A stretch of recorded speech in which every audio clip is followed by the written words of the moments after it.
स्वागत है आपका। आप देख रहे हैं जगह 24/7 न्यूज। आपके साथ में कुणाल गोस्वामी। दोपहर का 3 बज चुका है। वक्त हो चला इस वक्त कुछ बड़ी महत्वपूर्ण खबरों पर विस्तार से निगाह डालने का। लेकिन शुरुआत मौसम के बिगड़े मिजाज से कर रहे हैं, जहां पर उत्तराखंड से बड़ी खबर सामने आई। देश के कई राज्यों में बारिश से तबाही की तस्वीरें सामने आ रही हैं। अहमदाबाद हो, गुजरात हो, उत्तराखंड हो, हिमाचल हो, जगह जगह मौसम के तेवर सख्त नजर आ रहे हैं। अहमदाबाद और सूरत में बाढ़ से पानी स्थिति बेहद खराब है। घरों में पानी घुसा हुआ नजर आ रहा है। उत्तराखंड में भी भारी बारिश और भूस्खलन है। भूस्खलन के कारण रास्ते बंद होते नजर आ रहे हैं। आवाजाही सुचारू करने के लिए अभियान जारी है।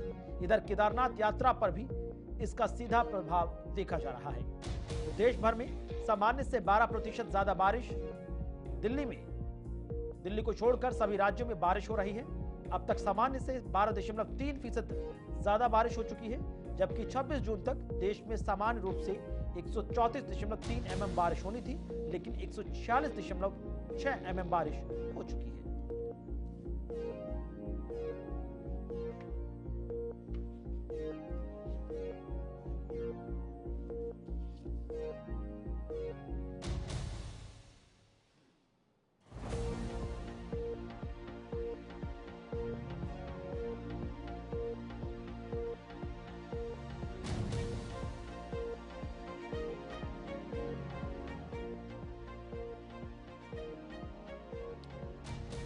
तो लगातार जिस तरह से मौसम इस वक्त विकराल रूप धारण किए हुए हैं, तस्वीरें सामने आ रही हैं, जहां पर मुख्य रूप से इसका सीधा असर चार धाम यात्रा पर भी पड़ रहा है। गंगोत्री, यमुनोत्री, बद्रीनाथ, केदारनाथ धाम लगातार इस वक्त भारी बारिश के चलते यात्रियों के लिए परेशानी बन रही है। लैंडस्लाइडिंग हो रही है, सड़कें धंस रही हैं, यातायात बाधित हो रहा है और प्रशासन पर लगातार जो इस वक्त भारी दबाव है। तो बारिश और अलर्ट को लेकर क्या कुछ जानकारी, वो आपके टीवी स्क्रीन पर। उत्तराखंड में भारी बारिश की तस्वीरें लगातार सुर्खियों में हैं। 27 जून से 1 जुलाई तक लगातार भारी बारिश का अलर्ट उत्तराखंड में जारी है। उत्तराखंड के कुल 20 जिलों में से कई जिलों के अंदर येलो और ऑरेंज अलर्ट जारी किया गया है। उत्तरकाशी, चंपावत, उधम सिंह नगर, बागेश्वर में जहां ऑरेंज अलर्ट जारी हुआ, तो वहीं देहरादून, नैनीताल, उत्तरकाशी, चमोली और टिहरी में येलो अलर्ट जारी हुआ है। जबकि कई जिलों में गरज के साथ चमक और बिजली गिरने की चेतावनी भी जारी की गई है। लोगों से सतर्क रहने की अपील लगातार शासन प्रशासन सरकार कर रही है। पहाड़ी क्षेत्रों में यात्रा करते समय सावधानी बरतने की सलाह भी लगातार प्रशासन कर रहा है। जबकि चार धाम यात्रा मार्ग पर प्रशासन बेहद सजग है, अलर्ट है। भारी बारिश के चलते कई जगहों पर रास्ता बंद पाया गया है। इस बीच खबर आ रही है कि सोनप्रयाग बाजार, शटल पुल और मुनकटिया का जो इलाका है प्रभावित हुआ है। आवाजाही को बहाल करने में तमाम एनडीआरएफ, एसडीआरएफ जैसी एजेंसियां लगी हैं।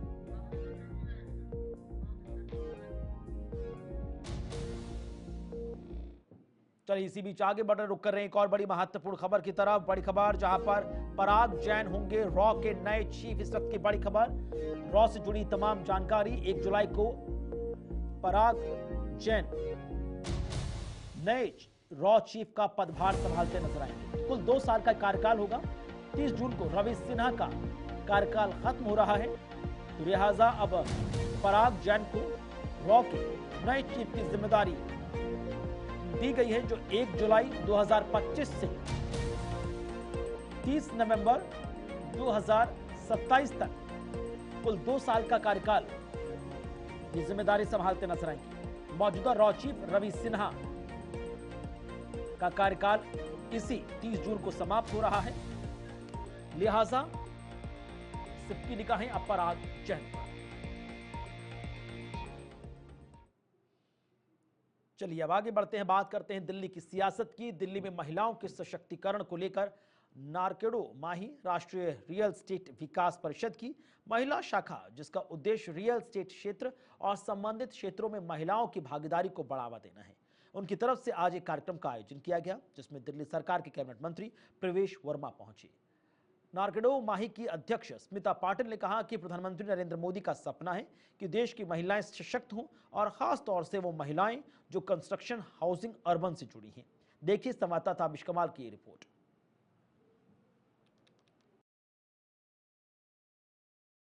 दिल्ली में महिलाओं के सशक्तिकरण के लिए नारकेडो माही की तरफ से आज बड़ा कार्यक्रम किया गया, जहां पर दिल्ली सरकार के मंत्री प्रवेश वर्मा भी पहुंचे और महिलाओं को सशक्तिकरण करने के लिए जो बीजेपी का सपना है उसमें एक पहल हुई। इस वक्त नारकेडो माही के प्रेसिडेंट स्मिता पाटिल हमारे साथ, बहुत यूनिक जिस तरीके से हमने इसकी शुरुआत की थी 5 महिलाओं के साथ, अभी हम देख रहे हैं फोर्स बढ़ रही है, उतना ही काम बढ़ रहा है और उतना ही हम साथ में एक दूसरे को सपोर्ट कर रहे हैं। तो रियल एस्टेट की वुमेन जो है जरूर इंडियन रियल एस्टेट में एक नया दौर आएंगे। आप लोग बोल रहे हैं कि रियल एस्टेट एक ऐसा बिजनेस है आप वुमेन बहुत ज़्यादा डेवलप कर पाएंगे। जी जरूर, जो रियल एस्टेट सेक्टर में सबसे ज़्यादा जरूरी होता है लॉजिस्टिक अप्रोच, पेशेंस बहुत ज़्यादा चाहिए जब आप लैंड डील्स कर रहे हो, और एक वुमेन जो घर बनाती है अब उसी को इससे दूर कैसे रख सकते हैं। तो real estate actually I feel should be the first priority of women as career. महिला सशक्तिकरण की बात करते हैं, भारतीय जनता पार्टी और पीएम खुद कहते हैं कि हमारे जो महिलाएं सशक्त नहीं होंगी तब देश आगे नहीं बढ़ेगा। कैसे देख रही है पीएम का ये सपना और आप लोगों का काम? जी, हम लोगों का काम बिल्कुल पीएम मोदी जी के सपने के साथ ही चल रहा है हैंड इन हैंड। सशक्त बनाने के लिए महिलाओं को अपॉर्चुनिटी देनी चाहिए, लर्निंग अपॉर्चुनिटीज चाहिए, और उसी के लिए स्किलिंग के थ्रू हमने आज तक 40,000 प्रोग्राम किए हैं। 25% महिलाएं थी और धीरे धीरे ये रेशो बढ़ता जाएगा, और यही अपॉर्चुनिटीज हम क्रिएट कर रहे हैं कि वुमेन को रियल एस्टेट में आगे हम बढ़ा सकें। आज की महिलाओं को क्या मैसेज देना चाहेंगे? आप एक उदाहरण के लिए एग्जाम्पल देंगे कि आज महिलाओं को क्या मैसेज देना चाहिए? रियल एस्टेट की वुमेन के साथ साथ सारी ही महिलाओं को मैं एक उदाहरण देना चाहूँगी कि जैसे आप लोग, आपके अंदर जो है वो सारी चीज़ें कॉन्फिडेंटली आप काम कीजिए, जो भी काम कीजिए आपका पूरा 100% देके कीजिए, और जो भी आपसे कोई भी कुछ बात करता है, निगेटिव कमेंट्स जो होते हैं उसको बिल्कुल भी ध्यान मत दीजिए। आपका कॉन्फिडेंस और आपका बात आप जरूर जोर से काम कीजिए। बहुत शुक्रिया, आपने कीमती समय दिया। आज महिलाओं को सशक्त करने के लिए बड़ी जो एनजीओ वर्क कर रही है नारकेडो माही की तरफ से आज जो बड़ा कार्यक्रम किया गया है, ये एक मैसेज है कि हिंदुस्तान की महिलाएं हर फील्ड में तेजी के साथ आगे बढ़ रही हैं। वीडियो जर्नलिस्ट सादिक के साथ आबिश कमाल, दिल्ली। इधर दिल्ली की मुख्यमंत्री रेखा गुप्ता ने आपातकाल को लेकर कहा कि जिस तरह से कांग्रेस पार्टी की तत्कालीन सरकार ने देश को आपातकाल का एक काला धब्बा दिया, वो हम कभी नहीं भूलेंगे। आपको बता दें कि भारतीय जनता पार्टी इमरजेंसी को लेकर देश भर के अंदर कार्यक्रम कर रही है। आज दिल्ली के महाराष्ट्र सदन में बीजेपी महिला मोर्चा की तरफ से कार्यक्रम हुआ, जहां पर दिल्ली की मुख्यमंत्री रेखा गुप्ता भी शामिल हुई। आपातकाल के 50 वर्षों पे चर्चा हुई। मुझे इसमें भाग लेकर के बहुत अच्छा लगा कि वो महिलाएं जो राजनीतिक प्लेटफॉर्म पे काम करती हैं, उनको भी इस बात का बड़ा पुख्ता ज्ञान होना चाहिए कि जो 25 जून 1975 को देश में हुआ और लगातार 21 महीने तक लोगों को, पूरे भारत को जेल बना दिया गया, लाखों लोगों को जेल भेज दिया गया, और उसके पीछे केवल एक कारण सत्ता और सिंहासन का लोभ, और पूरे संविधान का गला घोट करके लोकतंत्र की हत्या करके देश में एक काला अध्याय जोड़ दिया गया। आज इस मॉक पार्लियामेंट के माध्यम से मेरी सभी साथी कार्यकर्ताओं ने, दिल्ली की महिलाओं ने, दिल्ली की युवतियों ने उस अध्याय का ज्ञान लिया कि कैसे भारत ने वो अन्याय देखा, अन्याय सहा, और फिर कभी देश के इतिहास में इस तरीके की चीज़ें, दुर्घटनाएं ना घटे। ये उनके लिए बहुत ज़रूरी काम था। मैं तो ये सोचती हूँ इस तरह की मॉक पार्लियामेंट, इस तरह की चर्चाएं, सेमिनार, वेबिनार जगह जगह पे होने चाहिए। कोई भी सरकार देश में संविधान से ऊपर नहीं है। संविधान की अवमानना करने वाले सत्ता हो या राजा हो, उसका दंश देश को झेलना पड़ता है। और देश इसके लिए कभी भी तैयार नहीं है। देश ने कह दिया है कि इसके बाद ऐसा कोई संकट देश पे ना आए, इसके लिए पूरा देश, पूरा समाज मिल करके इस लड़ाई को लड़ेगा। धन्यवाद। दिल्ली बीजेपी महिला मोर्चा की प्रदेश अध्यक्ष ऋचा पांडे ने कहा कि कांग्रेस ने देश को आपातकाल के रूप में एक काला धब्बा दिया है, जिसको हम कभी नहीं भूलेंगे। दिल्ली में आपातकाल को लेकर आज कार्यक्रम हुआ, जहां पर बड़ी तादाद में महिलाओं ने अपनी उपस्थिति दर्ज कराई। इस कार्यक्रम में सांसद बांसुरी स्वराज, सांसद कमलजीत सहरावत, दिल्ली की मुख्यमंत्री रेखा गुप्ता सहित पार्टी के तमाम वरिष्ठ कार्यकर्ता उपस्थित रहे। दिल्ली बीजेपी महिला मोर्चा की प्रदेश अध्यक्ष ऋचा पांडे जी इस वक्त हमारे साथ हैं। आज आपने आपातकाल को लेकर के मॉक ड्रिल कार्यक्रम किया है, क्या है ये कार्यक्रम? इसमें दिल्ली की मुख्यमंत्री भी आई हैं। ये मॉक पार्लियामेंट है। 50 साल हो गए हैं इमरजेंसी को। महिला मोर्चा ने ये ठाना कि इमरजेंसी के जो काले दिन थे उनको भुलाया ना जाए। जो राहुल गांधी हैं, नेता विपक्ष, वो संविधान की कॉपी हिलाते फिर रहे हैं कि संविधान खतरे में है। उन्हें ये बताना चाहिए कि संविधान खतरे में 50 साल पहले था, जब उनकी दादी इंदिरा गांधी ने संविधान पे आपातकाल लगा दिया था। तो इस चीज़ पे चर्चा करना, ये महिला मोर्चा ने ठाना कि हम महिलाओं के बीच में इस बात को लेके जाएंगे। और आज हमने मॉक पार्लियामेंट का गठन किया, जिसमें हमने मंत्री बनाए हैं, सांसद बनाए हैं। तो जो अंदर महिलाएं बैठी हैं 350 के करीब, जो सांसद महिला बन के बैठी हैं, वो मॉक पार्लियामेंट एक मॉक ड्रिल की तरह से, जैसे युवा पार्लियामेंट करते हैं वैसे कर रही हैं। महिलाओं के ऊपर ये पहला प्रयोग है इस प्रकार का हमारे दिल्ली शहर में, और इसका बहुत अच्छा रिजल्ट है। 14 से 15 विषयों पर डिस्कशन हो रही है। ये विषय ये हैं कि कैसे मीडिया के ऊपर कंट्रोल कर लिया गया था, कैसे देशभक्तों को रातों रात देशद्रोही बना दिया गया था, कैसे नसबंदी की ड्राइव चलाई गई थी, किस प्रकार से एक काला अध्याय भारत में संविधान को कैप्चर करके किया गया था। तो ये उस पर डिस्कशन। इसमें सत्ता और विपक्ष दोनों ही तरह के सांसद बनाए गए हैं? जी, इसमें विपक्ष के भी सांसद हमने बनाए हैं, जो कि विपक्ष के द्वारा कही गई चीज़ों को सामने रख रहे हैं, और जो सत्ता पक्ष के सांसद हैं वो भी हैं जो उनका जवाब दे रहे हैं। बहुत शुक्रिया बात करने के लिए। वीडियो जर्नलिस्ट सादित के साथ ताबिश कमाल, दिल्ली। अब बात बिहार की, जहां पर कांग्रेस मीडिया के प्रभारी पवन खेड़ा का वोटर पुनरीक्षण लिस्ट पर बयान सामने आया, जहां उन्होंने केंद्र सरकार को घेरते हुए कहा कि सरकार के 3 बंधन हैं, उनमें चुनाव आयोग भी शामिल है। उन्होंने कहा कि आज बिहार विधानसभा चुनाव के दौरान पिछड़ा, अति पिछड़ा, SC ST सभी के नामों को काटने की साजिश की जा रही है। जिस तरीके से कागजात मांगे जा रहे हैं, गरीब लोग कागजात कहां से लेकर आएंगे? वहीं तेजस्वी यादव ने भी सरकार पर निशाना साधा। इस दौरान भकपा माले के राष्ट्रीय महासचिव दीपांकर भट्टाचार्य ने कहा कि यह पहला चुनाव है जिसमें सरकार चुनने से पहले मतदाता का चुनाव होगा, और एक साजिश के तहत इस पूरे एजेंडे को छुपाकर रखा गया था। अब बिहार के चुनाव से पहले इसे लागू किया जा रहा है। कहते हैं ना कि जब लीडर पे संकट आता है तो वो शहर की तरफ दौड़ता है, तो जब NDA पर संकट आता है तो वो चुनाव आयोग की तरफ। गांधी जी के 3 बंधन थे, वो न बुरा देखते थे, न बुरा कहते थे, न बुरा सुनते थे। मोदी जी के भी 3 बंधन, वो न सच सुनते हैं, न सच देखते हैं, न सच बोलते हैं। वो है चुनाव आयोग। चुनाव आयोग पर दबाव इंडिया गठबंधन लगातार बना रहा है। राहुल जी लगातार चिट्ठियां भी लिख रहे हैं, आर्टिकल भी लिख रहे हैं। खड़गे साहब ने उनको कठपुतली तक करार। हमारे भाई तेजस्वी यादव जी लगातार दबाव बनाए हुए, हमारे इंडिया गठबंधन के बाकी साथी भी बनाए। जवाब भारतीय जनता पार्टी से आता है। सवाल चुनाव आयोग से पूछ रहे हैं, जवाब भारतीय जनता पार्टी से आता है। हम ये जानना चाहते हैं रिश्ता क्या कहना था, क्यों आप जवाब दे रहे हैं? दीजिए जवाब। चुनाव आयोग सामने आए। फुटेज कहते हैं, वीडियो फुटेज, जो वोटिंग के दिन की वीडियो फुटेज है, अब वो नहीं दे रहे। 45 दिन उन्होंने मियाद कम कर दी। बोले साहब प्रिवेसी आ जाती है, वो हटा रहे हैं। क्यों हटा रहे? छिपाने को क्या है?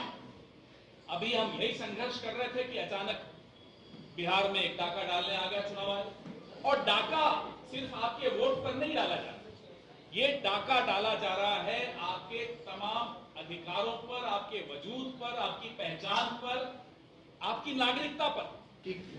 इलेक्शन कमीशन ने अचानक से विशेष गहन पुनरीक्षण की घोषणा की है।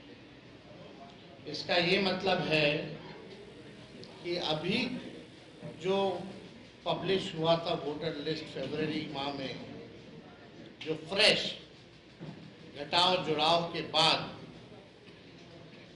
अब पूरे 8 करोड़ बिहारियों का वोटर लिस्ट जो है उसको साइड कर दिया गया है। अब नए सिरे से जो है वोटर्स बनाए जाएंगे। अब ये साफ तौर पे सवाल उठता है कि ठीक चुनाव से 2 महीने पहले आप ये काम क्यों कर रहे हैं? जो हम समझना चाहेंगे चुनाव आयोग से कि क्या चुनाव आयोग के दिमाग में पहले से ये बात थी कि बिहार के चुनाव से पहले पूरे सघन पुनरीक्षण के नाम पर 8 करोड़ मतदाता उनके एक एक की जांच करेंगे, एक एक का पूरा जन्म प्रमाण पत्र लेंगे। अगर पहले से चुनाव आयोग की प्लानिंग में ये बात थी, तब दिल्ली में जो तमाम पार्टी के लोगों को बुला करके वर्कशॉप किया गया, तो सबसे बड़ा सवाल तो यही था। चुनाव की तैयारी के लिए सबसे बड़ा कार्यक्रम यही है। इसके बारे में एक बार कुछ कहा भी नहीं गया। पटना में मीटिंग बुलाई गई, कोई बात नहीं हुई। और अगर ये पहले से प्लानिंग था और उसको छुपा के रखा गया था, तो ये बेहद आपत्तिजनक है। और अगर ये कोई आफ्टर थॉट है, अचानक चुनाव आयोग के दिमाग में ये बात आई कि बिहार के चुनाव से पहले ये कर लिया जाए, इसका कारण क्या है? इधर जम्मू में ड्यूटी के दौरान तबीयत बिगड़ने से शहीद हुए अछलदा क्षेत्र के वीर जवान संतोष यादव का पार्थिव शरीर आज सुबह भारी सम्मान के साथ उनके भरथाना स्थित आवास पर लाया गया, जहां परिजनों और क्षेत्रवासियों ने नम आंखों के साथ अंतिम दर्शन किए। इसके बाद पार्थिव शरीर को उनके पैतृक गांव खुमानपुर ले जाया गया, जहां सैन्य सम्मान के साथ अंतिम सलामी दी गई। गांव में शहीद को श्रद्धांजलि देने के लिए भारी भीड़ उमड़ी। सेना के जवानों ने गार्ड ऑफ ऑनर देकर उनको विदाई दी। अंतिम पूरे क्षेत्र में शोक की लहर दौड़ी। लोगों की आंखें नम रहीं और हर कोई शहीद अमर रहे के नारों के साथ वीर जवानों को अंतिम विदाई देता नजर आया। इस दौरान इटावा सांसद जितेंद्र धोरे, दिव्यापुर विधायक प्रदीप यादव, सदस्य व अन्य प्रतिनिधियों ने पार्थिव शरीर पर पुष्प अर्पित कर शहीद को विदाई दी।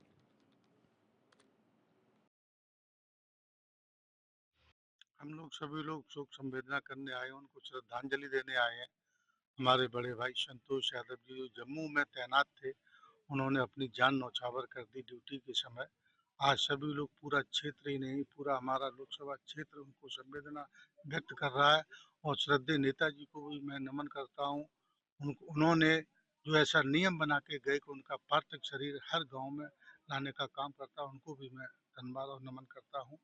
और सभी लोग हमारे गमहीन हैं। इस समय सभी लोगों को की तरफ से श्रद्धा सुमन अर्पित।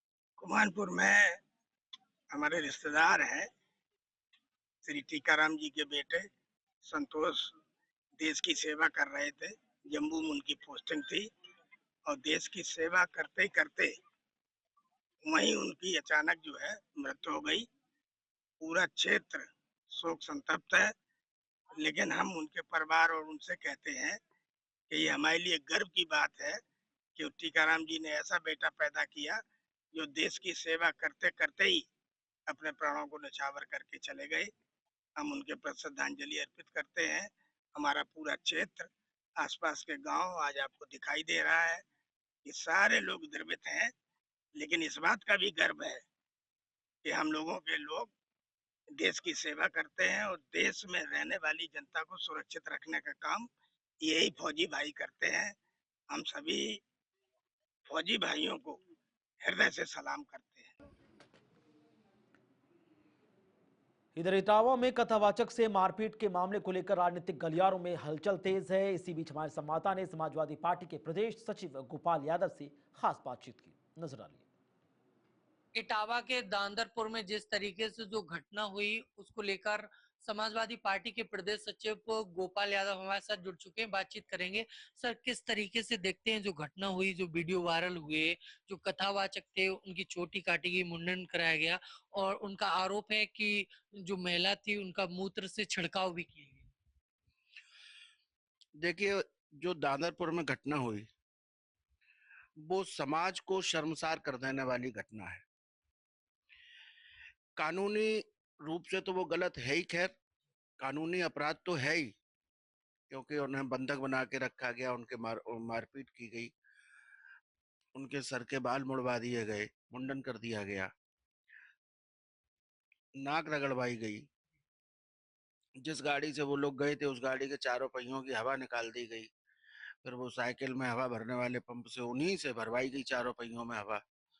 और सबसे ज्यादा शर्मनाक बात तो ये है, हालांकि मुझे तो अपने मुंह से कहने में भी संकोच होता है, लेकिन चूंकि घटना हुई है तो कहना पड़ेगा कि उनके ऊपर पेशाब का छिड़काव भी किया गया। तो ये कानूनी रूप से तो जो है वो है ही गलत, लेकिन सामाजिक रूप से बहुत खराब घटना हुई है ये। इससे ज्यादा शर्मनाक घटना कोई नहीं हो सकती। ये समाज को शर्मसार कर देने वाली घटना है और कोई सभ्य समाज इसे कभी बर्दाश्त नहीं कर सकता। इस घटना में जो लोग भी शामिल थे उनको खिलाफ कड़ी से कड़ी कार्रवाई होनी चाहिए और उन्हें दंडित किया जाना चाहिए। वही पहला मामला कथावाचक का दर्ज किया गया जिसमें 4 लोगों की गिरफ्तारी हुई। उसके बाद जो महिला के द्वारा जो आरोप लगाए गए, ब्राह्मण सभा के जो अध्यक्ष थे वो भी इटावा पहुंचे, एसएसपी से बात की। उनका आरोप है कि महिला के साथ पहले छेड़खानी हुई, हाथ पकड़ा कथावाचक ने, जिसको लेकर ये जो कृत्य है वो किए गए। घटना है 21/22 जून की रात की, ठीक है। उस घटना के जो भी वीडियो हैं वो उन्हीं लोगों ने वीडियो बनाए, और तो किसी ने बनाया नहीं, जिन लोगों ने इस घटना को अंजाम दिया। सबसे पहले तो मैं आपके इस सवाल पे आ जाऊं कि 4 लोगों की गिरफ्तारी हुई, वो जो कार्रवाई हुई है वो नाकाफी है। वीडियो में जितने लोग दिख रहे हैं, जो मारपीट कर रहे हैं, सब कुछ कर रहे हैं, वो सभी लोग उस अपराध के बराबर के दोषी हैं। उन सभी के खिलाफ कार्रवाई होनी चाहिए, जेल भेजना चाहिए। और जो वीडियो बनाए हैं वो उन्हीं ने बनाए हैं। उन वीडियोस में कई वीडियो है, एक वीडियो नहीं है। हर वीडियो में वो ये कह रहे हैं कि तू यादव है या और है, फलाने ठिकाना, जाति बातें ही तो कह रहे हैं और इस बात को लेकर उनकी मारपीट कर रहे हैं। कल भी एक वीडियो आया है, एक जारी हुआ, जिसमें तमाम सारे लोग घेर के उनसे बात कर रहे, वो भी जात की बात कर रहे। अगर उन लोगों ने कहीं छेड़खानी की होती तो उस वीडियो में मारते हुए कोई ये ना कह रहा होता कि तुम्हारी हिम्मत कैसे हुई हमारे घर में आके तुमने हमारे घर की महिला को छेड़ा या माँ बहन को छेड़ा या बेटी को छेड़ा। बात है कि नहीं? ये तो बाद में अपने बचाव के लिए जब और लोग आ गए तो वो ज्ञान देने वाले लोग होते ना, तो वो उन्होंने उनसे दिलवा दिया। उस बात का कहीं कोई लॉजिक नहीं है, कोई मतलब नहीं है। कल जो माहौल बना दांदरपुर गांव का, जहां पर पथराव हुआ, गोली जैसी सूचना भी मिली कि गोली चली है, दूसरे तरफ से भी चलाई गई, पुलिस ने अपने बचाव में भी चलाई, उसको किस तरीके से देखते हैं? देखिए, कल की जो घटना है वो वास्तव में बहुत दुर्भाग्यपूर्ण घटना है और उस घटना का एक दुखद पहलू ये है कि जो लोगों की गिरफ्तारी पुलिस ने की है वो सारे बहुत कम उम्र के बच्चे हैं और निर्दोष है। घटना तो बाहर के लोगों ने किया कर, वो यहाँ के स्थानीय लोग नहीं थे जिन्होंने घटना की। और घटना के असली दोषी वो लोग हैं जो लगातार 2-3 दिन से सोशल मीडिया से आह्वान कर रहे थे, लोगों को बुला रहे थे कि 26 जून को हम इटावा पहुंचेंगे, ये करेंगे वो करेंगे। उनके कहने पे लोग आए बाहर से। ये हमारे यहाँ के स्थानीय लोग थे, लोकल जो बच्चे थे जो तमाशा देखने पहुंच गए थे, उनको पुलिस ने अरेस्ट कर लिया। और यहां पर वक्त एक छोटे से ब्रेक का, ब्रेक के बाद भी खबरों का सिलसिला आगे जारी है।